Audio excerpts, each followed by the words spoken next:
मुजफ्फरपुर जिला के वार्ड संख्या 30 के वर्तमान वार्ड पार्षद सुरभ शिखा से जब हमारे संवाददाता भय कुमार श्रीवास्तव ने 5 वर्षों के कार्यों के बारे में बातचीत की तो उनका कहना है कि उन्होंने अपने क्षेत्र में चौमुखी विकास कराया है। वृद्धा पेंशन, विधवा पेंशन, प्रधानमंत्री आवास योजना सहित जितनी भी योजनाएं सरकार की तरफ से गरीबों को मिलती हैं उसे पहुँचाने का काम किया है। कई चापाकल एवं बोरिंग कर पेयजल से निजात दिलाने का काम किया है। 10 वर्षों से उनके वार्ड में सड़कों की जर्जर अवस्था थी, कई सड़कों का निर्माण करवाया गया है। इस दौरान उन्होंने और कुछ क्या कहा है, देखिए पूरी रिपोर्ट। मुजफ्फरपुर जिला के वार्ड संख्या 30 में हम आए हुए हैं, जहां के वार्ड पार्षद सुरभ शिखा जी हैं, जो काफी जनता से जुड़ी हुई है और जनता के हर सुख दुख में बराबर का सहयोगी रही है।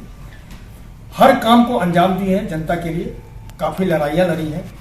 आइए उनसे जानना चाहेंगे कि इन 5 वर्षों में उन्होंने अपने इस वार्ड संख्या 30 के लिए विकास का कौन कौन सा कार्य किया है। केंद्र की योजना, बिहार राज्य की योजना और नगर निगम के द्वारा जो भी योजनाएं आई हैं उन योजना को उन्होंने कैसे धरातल पर उतारा है। 5 वर्षों का कार्यकलाप उनका कैसा रहा, कैसा कर रही है, अभी वर्तमान में है ऑलरेडी वो। उनसे इन सारी चीजों पर हम चर्चा करेंगे और बातचीत करेंगे, जानेंगे। और अगले चुनाव में उनकी क्या रणनीति है, क्या अगली रणनीति उन्होंने बनाई है और क्या अपने जनता के लिए कार्य करेंगे या कुछ नए कुछ अगर करना चाहती हैं उस पर भी हम लोग चर्चा करेंगे। आइए इनसे बात करते हैं। पहले अपना पूरा परिचय दीजिए। मैं सुरभ शिखा, वार्ड पार्षद 30। सबसे पहले तो वार्ड संख्या 30 की सभी जनता का प्रणाम करती हूँ, उनका अभिनंदन करती हूँ। हम आपसे मैं एक चीज पूछना चाह रहा हूँ कि इन 5 वर्षों में आपका जो कार्यकलाप था वो कैसा बीता जनताओं के बीच में? मैं इन 5 वर्षों में जो मेरा कार्यकलाप था, मैंने अपने वार्ड में चौतरफा विकास किया है। हर क्षेत्र में, चाहे वो नल जल योजना हो, चाहे वो सड़कें हों, 7 निश्चय योजना अंतर्गत या राज्य योजना अंतर्गत राशन कार्ड बनवाया है, वृद्धा पेंशन लोगों को दिलवाया है, विकलांग पेंशन दिलवाया है, लाइटें लगवाई हैं। बहुत बड़ा हम लोगों के यहाँ इशू बना हुआ था पूर्व में ही 10 वर्ष पहले भी, सड़क की बहुत जर्जर अवस्था थी जी। आज के डेट में आपके यहाँ वार्ड नंबर 30 में सड़क की स्थिति क्या है? आज मेरे वार्ड में 50 से भी ज्यादा सड़कों को मैंने बनवाया है अपने कार्यकाल में जी। पिछले 10 वर्षों में पूर्व में बहुत सारी ऐसी सड़कें थी जो कच्ची थी। गलियों को मैंने बनवाया है, सड़कों को बनवाया है। अभी ये ब्रह्मा कुमारी गली जो कि पिछले 15 वर्ष में उसमें कभी भी ध्यान नहीं दिया गया। रोड पे पानी लग जाता था, बरसात में हल्की सी बारिश हुई कि जल जमाव की स्थिति हो जाती थी और अघोरिया बाजार चौक जाम होने के कारण लोगों का आवागमन उधर से ही ज्यादातर होता था जी। तो उसको बनवाया है, जो कि अभी काम वर्तमान में चालू है जी। स्ट्रीट लाइट की क्या पोजीशन है आपके यहाँ के क्षेत्र में? मुझे लगता है 49 वार्डों में सबसे ज्यादा लाइटें मैंने ही लगवाई हैं जी। लगभग 1100 से भी अधिक लाइट मैंने LED लाइट लगवाई जी। आपके यहाँ हमारा देश महिला की ओर, काफी महिला सशक्तिकरण की ओर काफी ज्यादा ध्यान दे रही है। खास करके हमारे बिहार के मुख्यमंत्री और प्रधानमंत्री इस पर ज्यादा ध्यान देते हैं कि महिला स्वावलंबी बने। इस क्षेत्र में आपने स्वावलंबी बनने के क्षेत्र में उनके विकास के लिए क्या कुछ ऐसा कार्य किया? महिलाओं को घर से बाहर निकलने के लिए जागरूक किया।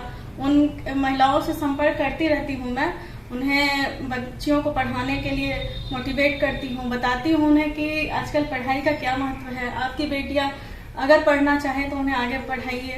प्रधानमंत्री उज्ज्वला योजना के अंतर्गत हमने बहुत सारी महिलाओं को लकड़ी के चूल्हे पे खाना बनाने से निजात दिलवाया है। उन्हें इस तरह से महिलाओं को जो सक्षम होता है उतना मैं मदद करती हूँ। महिलाओं के क्षेत्र में आपने ये काम किया है। आप देखिए, बहुत बड़ा सवाल है ये हमारे देश के लिए बहुत बड़ा सवाल है कि हमारे यहाँ के जितने भी नौजवान हैं तो इंफ्रास्ट्रक्चर यहाँ प्रॉपर मुजफ्फरपुर जिले की मैं बात कर रहा हूँ, आपके वार्ड की बात नहीं कर रहा हूँ। तो यहाँ पर कुछ ऐसा इस तरह का इंडस्ट्री नहीं है, उस तरह का इंफ्रास्ट्रक्चर नहीं है जिसके कारण हमारे यहाँ के नौजवान दूसरे देश में या दूसरे स्टेट में पलायन करते हैं। तो क्या आप कुछ ऐसा चीज़ सोच रखे हैं कि आप अपने वार्ड में कुछ ऐसा एस्टेब्लिश करें जिससे कि आपके इस वार्ड के नौजवान को बाहर न जाए? जी, ऐसा वार्ड का स्तर तो बहुत छोटा है एम्प्लॉयमेंट जनरेट करने की व्यू से जी। तो एम्प्लॉयमेंट जनरेट करना तो पूरे बिहार के लिए बहुत जरूरी है क्योंकि ज़्यादातर मतलब बिहारी प्रतिभाशाली होते हुए भी उन्हें रोजगार नहीं मिलता है, इसलिए उन्हें बाहर जाना पड़ता है। तो मैं तो कहूँगी कि हाँ, अगर मुझे मौका मिले तो मैं वार्ड के स्तर पे भी एम्प्लॉयमेंट जनरेट करने के लिए कुछ करना चाहूँगी। मैं सरकार से कहूँगी कि हमें छोटे छोटे योजनाओं के अंतर्गत महिलाओं को छोटे छोटे उद्योगों से जोड़ने का कुछ ऐसा अवसर दे जिससे एम्प्लॉयमेंट जनरेट हो सके। जैसे महिलाओं के लिए आपने कभी ऐसा मैंने अगर मान लीजिए इस बार तो आप हैं, तो आप लोग कुछ दिनों के बाद, कुछ महीनों के बाद आपका चुनाव नजदीक आ जाएगा, तो नेक्स्ट चुनाव के लिए कि जिसमें महिलाओं के लिए जैसे सिलाई का हो, पापड़ बनाने का फैक्ट्री हो, मसाला का हो, इस सब टाइप का क्या आपने कभी सोच रखा है कि इस तरह से महिलाओं को हमें आगे बढ़ाऊं? जी बिल्कुल, बिल्कुल मैंने ऐसा सोच रखा है। महिलाओं के लिए, युवाओं के लिए अगर मुझे सरकार द्वारा वार्ड में भी अगर वैसा कोई योजना जैसे सड़कों के लिए भेजा जाता है वैसा कोई अगर भेजा गया तो मैं जरूर चाहूँगी अपने वार्ड में इस तरह का कोई छोटा उद्योग स्टैब्लिश करने का। 2 साल कोरोना से हम ही नहीं पूरा विश्व ग्रसित था, तो ये 2 साल कोरोना आपके पीरियड में आया है। 5 साल में आपने जो सेवा दिया है जनता को, उसमें 2 साल कोरोना में हुए, तो इस कोरोना काल का कुछ बताइए जिसमें कि आपके कैसे आपके यहाँ के वार्ड के जितने भी जनता किस तरह से जीवन लाइफ था उनका। कोरोना काल हम सबके लिए बहुत मुश्किल भरा था, लेकिन उसमें वो लोगों को काफ़ी परेशानी हुई, लेकिन फिर भी उस कोरोना काल में भी हम लोग घर में नहीं बैठे रहे, जितना हुआ लोगों के बीच गए, उन्हें जागरूक किए मास्क लगाने के लिए, सैनिटाइज़र यूज़ करने के लिए, उन्हें राशन दिलवाया। 2-3 महीनों तक हम लोग रोज़ जितने भी घर हैं मेरे वार्ड में सब लोगों तक राशन पहुंचाया अपनी तरफ से। जी, बहुत ऐसे हमारे बाहर से जो भी आए थे तो प्रवासी का दर्जा दिया गया था, तो जो कि उचित नहीं था, फिर भी खैर उस मुद्दे पर हम लोग को नहीं जाना है। तो प्रवासी आए थे तो क्या उनकी रख रखाव में कैसे क्या व्यवस्था, सरकार को भी योजना दी थी, उसको कैसे आपने इम्प्लीमेंट किया? उसको उसके रख रखाव में जो भी प्रवासी आते थे लोगों द्वारा इंफॉर्मेशन बाहर से, तो उनका हम लोग कोरोना जांच करवाते थे, फिर उनको अलग क्वारंटाइन करवाते थे जी, और उनको बताते थे कि ये आपके लिए भी और आपके परिवार के लिए, दोनों के लिए जरूरी है। स्वास्थ्य के क्षेत्र में आपका वार्ड नंबर 30 का स्थिति क्या है? स्वास्थ्य के क्षेत्र में भी मेरा वार्ड नंबर 30 अच्छा है, और इसमें कोरोना वैक्सीनेशन का कैंप हमने चाहे वो 18+ हो 15+ हो लगवा के लोगों का वैक्सीनेशन करवाया है। क्या आप चाहती हैं कि आपके इस वार्ड में कुछ ऐसा स्वास्थ्य केंद्र स्थापित हो जिससे कि यहाँ के लोगों को दिक्कत नहीं हो, तुरंत हो इलाज?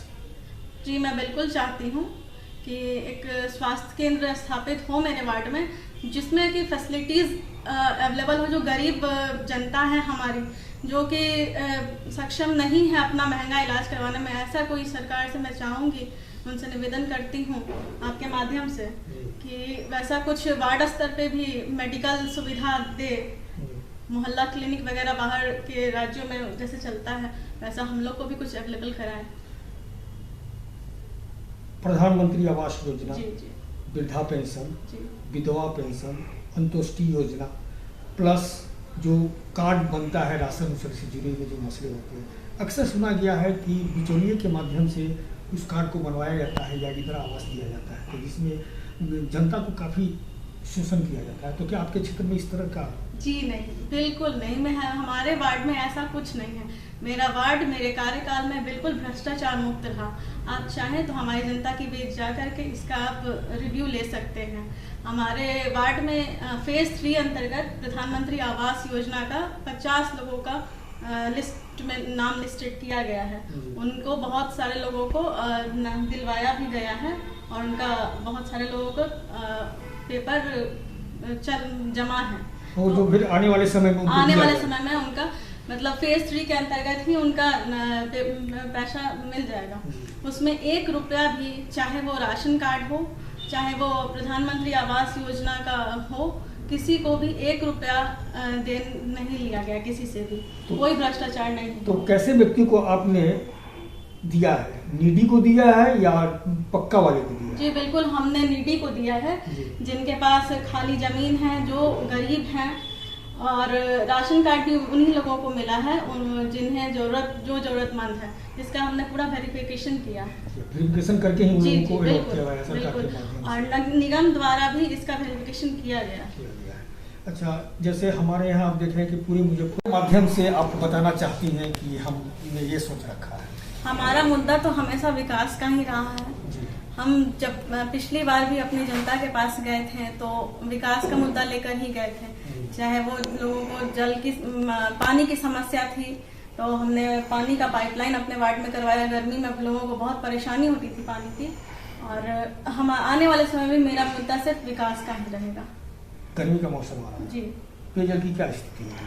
पेयजल की इस बार लोगों को कोई दिक्कत नहीं होगी, क्योंकि हमने पूरे वार्ड में जहाँ पर भी पाइपलाइन का नहीं था, पानी का लोगों को दिक्कत था, पूरे वार्ड में 6 सबमर्सिबल पंप, 12 चापाकल और पाइपलाइन का काम कराया। पानी की समस्या नहीं बिल्कुल नहीं होगी वार्ड 30 में।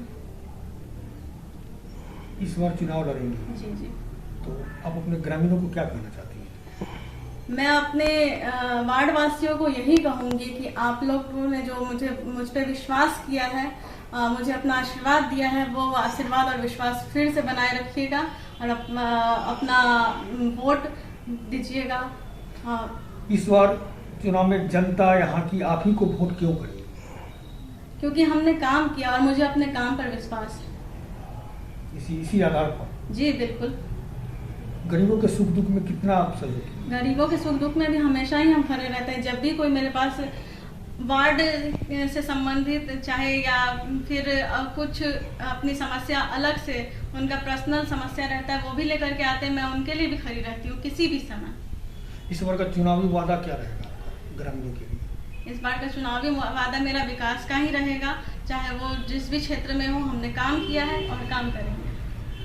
देखिए, इनसे बात करने के बाद ये निष्कर्ष निकला है कि इन्होंने अपने क्षेत्र में केंद्र की योजना, बिहार राज्य की योजना या नगर निगम के द्वारा जो भी योजना आई है, इस योजना को इन्होंने वैसे जगह पहुंचाया है जो नीडी है, जो जरूरतमंद लोग हैं। साथ ही साथ बाकी जितने भी हमारे समाज के लोग हैं, इस वार्ड की जितने भी जनता है, उन तक पहुंचाया है। सात निश्चय योजना के तहत जन नल का योजना है, उस योजना को भी इन्होंने करीब करीब क्रियान्वित कर चुका है।